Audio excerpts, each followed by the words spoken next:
اسلام ایک عملی نمونہ ہے. یعنی ایسا نہیں ہے کہ اللہ نے یہ شریعت اتار دی اور اس کے بعد بس کچھ حکم نہیں دیا گیا. یہ شریعت اتاری تو جس شخصیت پر اس شریعت کو اللہ نے اتاری ہے اس کو باقاعدہ کہا ہے کہ اس کو اپنے طریقے پر بتائیے، لوگوں کو سمجھائیے، عمل کر کے بتائیے آپ. چنانچہ جس شخصیت پر یہ شریعت نازل ہوئی محمد رسول اللہ صلی اللہ علیہ وسلم نے باقاعدہ اس کو عملی طور پر بتایا ہے.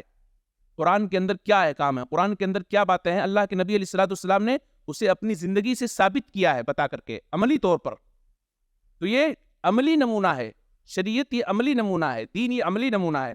اللہ رب العالمین نے اس حقیقت کو اس طرح سے بیان کیا ہے کہ لقد کان لکم فی رسول اللہ اسوۃ حسنہ لمن کان یرجو اللہ والیوم الآخر وذکر اللہ کثیرا. کہ اے لوگو، رسول اللہ صلی اللہ علیہ وسلم کی زندگی میں تمہارے لیے نمونہ ہے، رسول اللہ صلی اللہ علیہ وسلم کی زندگی تمہارے لیے آئیڈیل ہے. کیوں؟ اس لیے کہ نبی کریم صلی اللہ علیہ وسلم نے شریعت کو پوری طرح سے عملی طور پر سمجھایا ہے. تو اللہ رب العالمین نے شریعت کو نازل کر کے یوں ہی نہیں چھوڑ دیا بلکہ عملی طور پر اس کو باقاعدہ بتایا دنیا والوں کو. اس لیے اسلام کی خوبی ہے، اسلام کی سچائی یہ ہے کہ اس کو عملی طور پر ثابت کیا گیا، اسی لیے اسے ماننا چاہیے اور اس کو اپنی زندگی میں اتارنا چاہیے. اور اس کا اعتراف صرف مسلمان ہی نے نہیں کیا ہے بلکہ بہت سارے غیر مسلم لوگوں نے بھی کیا ہے، بہت سارے غیر مسلموں نے بھی کیا ہے.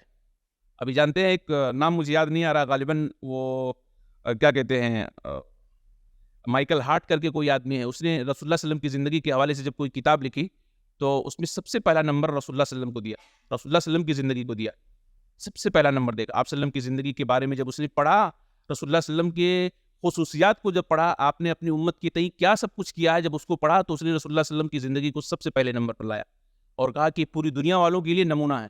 یہ غیر مسلم کہہ رہا ہے، لیکن بدقسمتی سے مسلمان رسول اللہ صلی اللہ علیہ وسلم کی زندگی کو آئیڈیل نہیں بنا پا رہے ہیں، رسول اللہ صلی اللہ علیہ وسلم کی زندگی کو جو ہے اپنی زندگی میں شامل نہیں کر پا رہے. یہ مسلمانوں کی بدقسمتی ہے.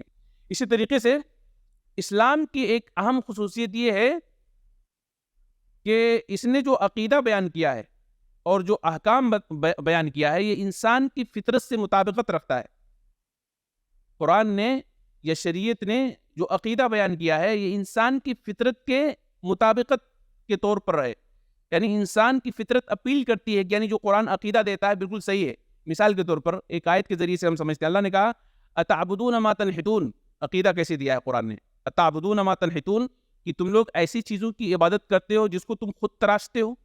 یعنی انسان مٹی کو اس کو کیا کہتے ہیں، گوندھ کر کے اس کو ایک بت بناتا ہے اپنے ہاتھوں سے، اس کی آنکھیں بناتا ہے، اس کے کان اور اس کے ناک بناتا ہے اور پھر انسان اس کو پوجتا ہے. فطرت کے خلاف ہے. یہ فطرت کے خلاف ہے کہ انسان خود اپنے ہی ہاتھوں سے کوئی چیز بنائے اور اس کو سب سے بڑا مان لے اور پھر اس کو پوجنے لگے. یہ فطرت کے خلاف ہے.